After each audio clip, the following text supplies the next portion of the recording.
ਸਾਡਾ ਠੀਕ ਹੋਵੇ। और ਅੱਜ ਤੁਸੀਂ ਅਸਾਂ ਬੈਠੇ ਆਂ ਤੇ ਇਵੇਂ ਨਿਕੰਮੇ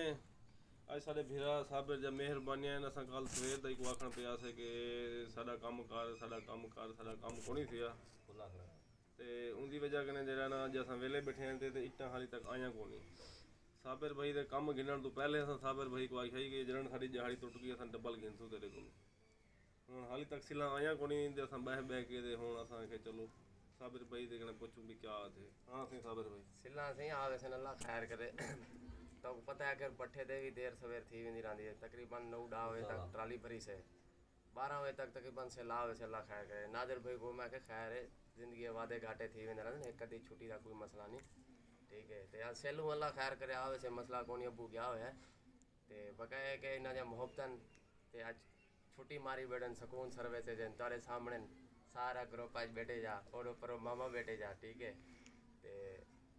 ਕੰਮ ਵਾਲਾ ਜਿਹੜਾ ਬੰਦਾ ਹੈ ਨਾ ਅਸਾਂ ਵੇਲੇ ਨਹੀਂ ਬੈਠ ਸਕਦੇ ਜਿਹੜੀ ਸਿੱਧੀ ਗੱਲ ਹੈ ਨਾ ਕਿਉਂ ਜ਼ੈਦ ਭਾਈ ਕਿਉਂਕਿ ਕੰਮ ਵਾਲਾ ਬੰਦਾ ਇਹਦੇ ਵਿੱਚ ਸਾਬਰ ਭਾਈ ਕੋ ਨਾ ਕਿਹੜਾ ਦਿਹਾੜੀ ਦਾ ਦੇ ਆਦੇ ਪੇ ਪਾਉਣੇ ਚਾਹੀਦੀ ਏ। ਚਲੋ 12 ਵਜੇ ਆਦੇ ਸਭ ਸੇਲ ਮੰਗਵਾ ਦੇ ਸਾਂ 12 ਵਜੇ ਤੱਕ ਦੀ ਕੋਈ ਦਿਹਾੜੀ ਦੇ ਪੈਸੇ ਨੇ ਭਰੇ ਪਹਿਲੇ। ਚਲੋ 12 ਵਜੇ ਤੇ ਉਹ ਤਾਂ ਬਾਅਦ ਦਾ ਮਸਲਾ ਹੈ ਨਾ ਵੀ ਇੱਕ ਕੰਮ ਹੈ ਨਾ ਵੀ ਇੱਕ ਬੰਦਾ ਇੱਕ ਕੰਮ ਦਾ ਆਦੀ ਹੈ ਕਿ ਜਿਹੜਾ ਕੰਮ ਕਰਨੇ ਅਗਰ ਛੁੱਟੀ ਥੀ ਵਜੇ ਤੇ ਉਹ ਬੰਦਾ ਜਿਹੜਾ ਨਾ ਉਹ ਜਿਸ ਮੂੰਹ ਹੀ ਖਰਾਬ ਥੀ ਗਏ ਟੁੱਟਣ ਲੱਗ ਪੈਂਦਾ ਕਿ ਕੰਮ ਵਾਲਾ ਬੰਦਾ ਜਿਹੜਾ ਨਾ ਵੇਲਾ ਨਹੀਂ ਬੈਠ ਸਕਦਾ ਕਿਉਂਕਿ ਇਤਨੀ ਦੇਰ ਕੱਥੀ ਗਈ ਕੰਮ ਕਰਨੇ ਰੰਦਾ ਖੜਾ ਉਹਦੀ ਵਜ੍ਹਾ ਕਰਕੇ ਤੇ ਹੁਣ ਬਾਕੀ ਕੋਈ ਜ਼ਾਇਦ ਨਹੀਂ ਦੱਸੇ ਸਿੰਦਾ ਕੋ ज़ैद भाई अस्सलाम वालेकुम जी अपना इकबाल भाई कुछ फरमाने पे आवे। मैं कि भाई क्या हाल है तबीयत से ठीक है? अल्हम्दुलिल्लाह तबीयत ठीक है मजे फिर फाट बस आज बैठे हैं देख दू होना था कि सेल केड़े टाइम हुंदी है जे टाइम सेल हम से वाला मेरे ख्याल है गर्मी थी की उसे ते अगर हुन आ भी नहीं घंटे डेढ़ दे तक काम शुरू कर देंदो अगर नहीं आंदी ता वाला नहीं असा डेरे लेंदे पियो आज साबिर भाई की आज असा को दावत दी वठन माशाअल्लाह कि आज तुसा बहु तो को मच्छी कमावा या कोई या कोई सीन बढ़ाऊं ते ही वजह तो आज वाला साबिर भाई दे नाल बैठू जे आज अल्लाह खैर करे सी सेल आ गई ता काम शुरू कर दे तू ना ता दावत खवे सी साबिर भाई दा मच्छी दा कारोबार है ना? जी हां ए इना दा वाले साहब जो है ना वो मच्छी दा कारोबार करन के वो जो है ना मच्छी सप्लाई करन के जेरे दोस्त अवाब हैं उन्हां को देन भाई ये कोनी के वेचण वाला सिस्टम कोनी के उन्हां दे जेरे दोस्त अवाब हैं ना अक्सर जो ना बठे ने जो ना दे आंदन भाई जेरे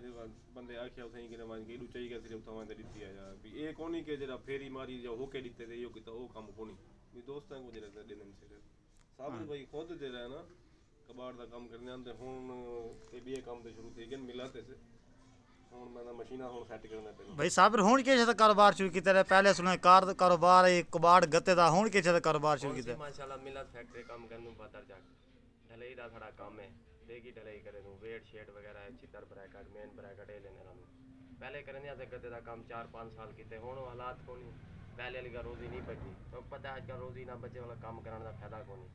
ते वो काम छोड़ दे माशाल्लाह हुन मिलत लगे तू सही है रोजगार चलिया पे या अल्लाह भी ठीक है। हां भी हां ज़्यादा नहीं सर ये नादिर अब्बास वर्कर व्लॉग को यार इन वीडियो देखो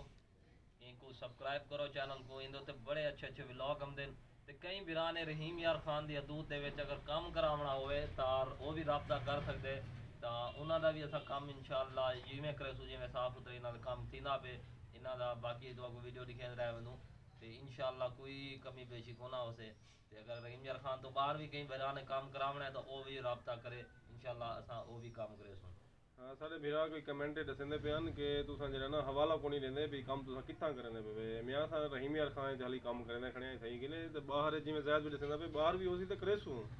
कि रहीम यार खान ऐसा काम करने पे फिलहाल इतना जरा सा याद करे सी वो करेसू बाकी अगली वीडियो तक अल्लाह हाफिज़।